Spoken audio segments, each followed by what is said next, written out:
देशद्रोह, देश विरोधी यानी एंटी नेशनल, ये वो शब्द हैं जो आज के दौर में किसी भी नेता या किसी भी पार्टी के लिए सबसे खतरनाक माने जाते हैं। लेकिन क्या आपको पता है कि आजादी की लड़ाई लड़ने वाली भारत की सबसे पुरानी पार्टी पर आज ये टैग लगाया जा रहा है। इंटरनेट से लेकर गलियों तक एक बहुत बड़ी भीड़ है जो ये मानती है कि कांग्रेस पार्टी अब सिर्फ एक राजनीतिक पार्टी नहीं रही, बल्कि उनकी बातें और उनके कदम देश के खिलाफ जा रहे हैं।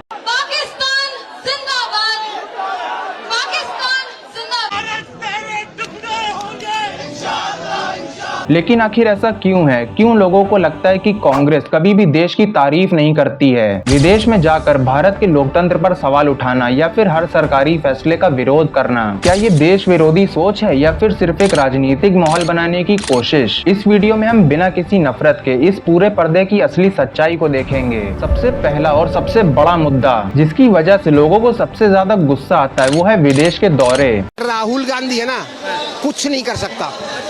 उसके अंदर ना काबिलियत है ना उसके अंदर बोलने की ताकत है। सवाल उठाने वाले लोग अक्सर ये पॉइंट सामने रखते हैं कि जब भी राहुल गांधी या कांग्रेस का कोई भी नेता कैम्ब्रिज, अमेरिका या लंदन जाते हैं तो वो वहाँ के बड़े बड़े स्टेज पे जाकर भारत के हालात पर बात करते हैं। We're facing an attack on the basic structure of Indian democracy. लोग बोलते हैं कि घर की लड़ाई घर के अंदर होनी चाहिए, उसे पूरी दुनिया के सामने ले जाकर देश की इमेज को खराब क्यों करना है? जब विदेशी जमीन पर जाकर ये कहा जाता है कि भारत की डेमोक्रेसी खतरे में है तो आम जनता को लगता है कि ये देश का अपमान है। लोगों का गुस्सा इसी बात पर होता है कि चुनावी लड़ाई अपनी जगह है, लेकिन विदेश में जाकर देश पर सवाल उठाना ये लोगों के गले से नीचे नहीं उतरता है। दूसरा बड़ा पॉइंट जो इंटरनेट पर लोग लगातार ट्रेंड कराते हैं वो है हर बड़े फैसले का विरोध करना और देश की कभी भी तारीफ न करना। बहुत से लोगों का मानना है कि देश में चाहे जितनी ही बड़ी अचीवमेंट हो, जैसे नया पार्लियामेंट बिल्डिंग बनना हो, G20 का इतना बड़ा इवेंट हो, AI समिट हो या फिर हमारी सेना का कोई बड़ा ऑपरेशन हो, कांग्रेस हर चीज में कोई न कोई कमी ढूंढ ही लेती है।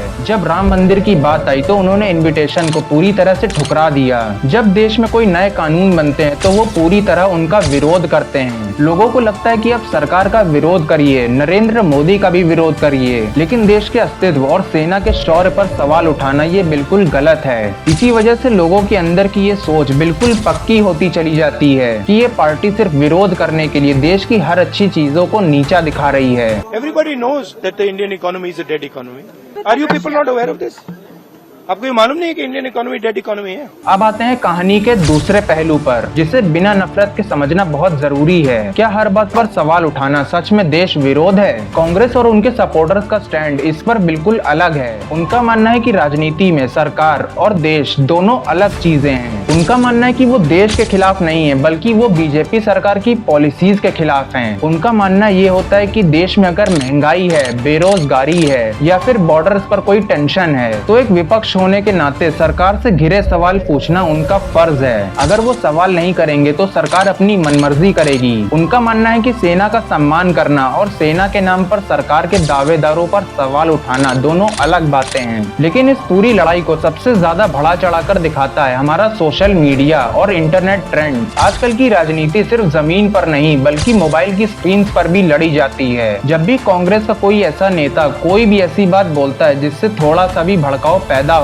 तो सोशल मीडिया पर तुरंत उस क्लिप को काट कर बिल्कुल वायरल कर दिया जाता है। इससे एक आम इंसान जो पूरी वीडियो नहीं देखता उसे लगता है कि ये नेता सिर्फ देश के खिलाफ बोल रहा है। बीजेपी इस मामले में बहुत आगे है। वो कांग्रेस की उन कमजोर नसों को तुरंत पकड़ लेती है और जनता के सामने रख देती है। इसलिए जो बात सिर्फ राजनीतिक बहस होनी चाहिए थी वो इंटरनेट पर आते आते देशद्रोह वर्सेस देशभक्ति की लड़ाई बन जाती है। तो आखिरी में सच क्या है? क्या कांग्रेस एक देश विरोधी पार्टी है? इतिहास गवाह है कि इस पार्टी ने कई ऐसे बड़े नेता दिए हैं जिन्होंने देश के लिए अपनी जान तक दी है। इसीलिए किसी भी पार्टी को सीधा एंटी नेशनल बोल देना गलत होगा। लेकिन हाँ, कांग्रेस को ये समझना बहुत जरूरी होगा कि आज के नए भारत में जनता अपने देश के सम्मान को लेकर बहुत ज्यादा सेंसिटिव है। लेकिन आप बार बार विदेश जाकर या देश के हर बड़े इवेंट को बॉयकॉट करेंगे तो जनता आपको इसी तरह के टैक्स देगी। चुनाव जीतने के लिए सरकार की बुराई करना सही है, लेकिन जनता के दिल में ये भरोसा जगाना भी जरूरी होगा कि आप देश के साथ खड़े हैं। आपको क्या लगता है? क्या कांग्रेस का हर बात पर विरोध करना सही है या फिर आपको लगता है कि उन्हें कुछ मुद्दों पर देश के साथ खड़ा होना चाहिए?